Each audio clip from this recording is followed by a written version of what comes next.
Hello students, welcome back to this session of LaEx PURANA.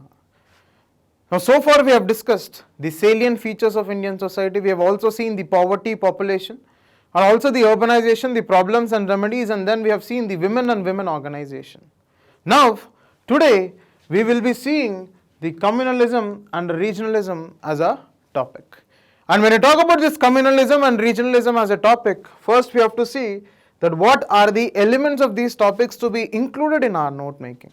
And when we talk about this communalism as a phenomena, as a topic, the first thing that you have to see is what is the basic understanding of this particular topic of communalism. That means a categorical definition. Once you understand this, what is this understanding of communalism, then you see that what are the different forms of communalism that are existing.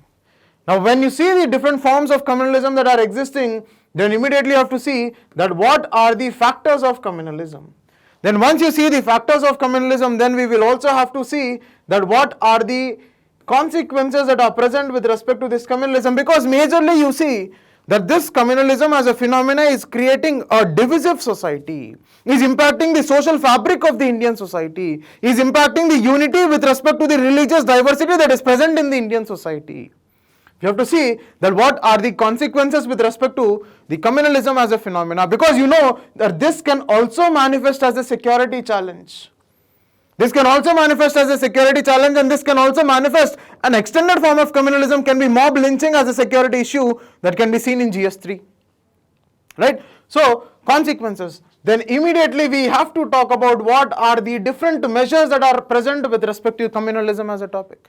These are sufficient for to be included in the notes, and you see any question will come within these dimensions. And apart from this, regionalism.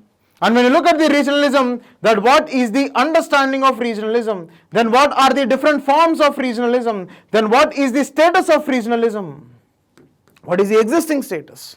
Because in the recent past you have seen 2014 there was a new state that was formed. Then after that you had seen that number of states, there was a snowball effect that was present, that number of states started demanding for a certain separate state. So when you see this, that what is the status of regionalism, it might be a Bundelkhand region, it might be a Maratha region, it might be the Saurashtra region. So these, what is the status with respect to regionalism as a phenomena. Then once you see the what is the status, then we have to see that what are the factors for regionalism. It might be the political factors, it might be the societal factors, it might be the cultural factors which are leading to the factors of socialism. Regionalism. So when you talk about the factors, then immediately then we also have to see what are the consequences. Then what are the measures. Now these are the dimensions that are to be included in our notes, sufficient for communalism as well as regionalism. Let's look at the question, see the question. Now communalism arises either due to power struggle or relative deprivation. Argue by suitable illustrations. Now that means it is asking you that what are the factors of communalism. That's all. It is giving you two factors and it is asking you whether put to the context that communalism is because of power struggle or is it because of relative deprivation. Or see that distinguish between religiosity and communalism, giving one example of how the former has got transformed into the later. Now here what is happening, it is fundamentally asking about the communalism as a phenomena and its evolution. What is the metamorphosis with respect to this particular concept has occurred in the Indian society. That is what is this question emphasizing about. This is sufficient when you are able to understand the forms of communalism in a deeper sense.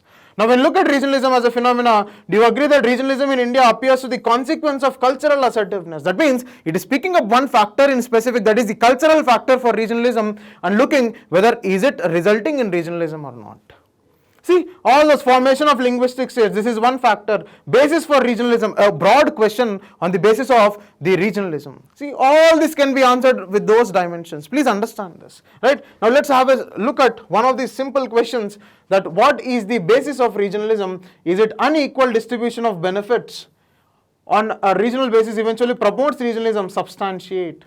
Now the words like substantiate, the words like illustrate, the words like elucidate, you have to have the answer dominated with examples. You have to substantiate, showing that this is a phenomena and this is a phenomena in such manner. That example. See this, regionalism, first initially we have defined a regionalism and we have said that regionalism can be a form of sub-nationalist tendency which is in conflict with the nationalist tendency. Do you all remember when we were discussing the answer on salient features, we had talked about the difference between the sub-nationalist and nationalist tendencies. Then we talk about what are the basis or what is the basis for regionalism. It might be with respect to your unbalanced growth, it might be with respect to cultural subjugation, or it might be with respect to the identity, or it might be with respect to the son of soil theory, or it might be with respect to the culture of prosperity. So what is happening is there are multiple bases which is becoming a foundational aspect for regionalism. Once you are able to understand these dimensions, question is asking you, is it only because of unequal distribution? Yes, unequal distribution is a factor, but it is not the only factor. That we have to show. Once we have to show that yes, regionalism is a factor with respect to unequal distribution. But not necessarily that is the only factor, but that is a factor. That is, that it is not necessarily various other bases of regionalism, because the regional identity assertion, the dominant or the domination or the ethnocentric tendencies with respect to one particular culture over the other cultures. That is existing, that is there, not necessarily an unequal distribution. Then immediately, as we know that regionalism can create a divisive force in the society, it is a problem. It is a problem to a larger extent because it is creating a divisive force in the society, is affecting the national unity and national fabric of the society. So what is happening is that we have to certainly suggest measures. It might be with respect to the unifying measures. It might be with respect to the principles of asymmetric federalism that you study in GS2. See, such an easy question. And it is again within the ambit within our notes, my dear. Please understand. Please understand the importance of making notes, and please understand decoding the principles with respect to making notes is a key for you to write good dimensions in the answer. Right? Let's have some practice question. Let's have some practice question and see this practice question, that practice this 36th question, that communalism arises either due to power struggle or relative deprivation. Argue by giving suitable illustrations. Again, it is asking you to illustrate. This illustration, the substantiation, all these are what? All these have to be filled with examples. Right? Try following the principles that we have discussed so far and answer this question. Thank you.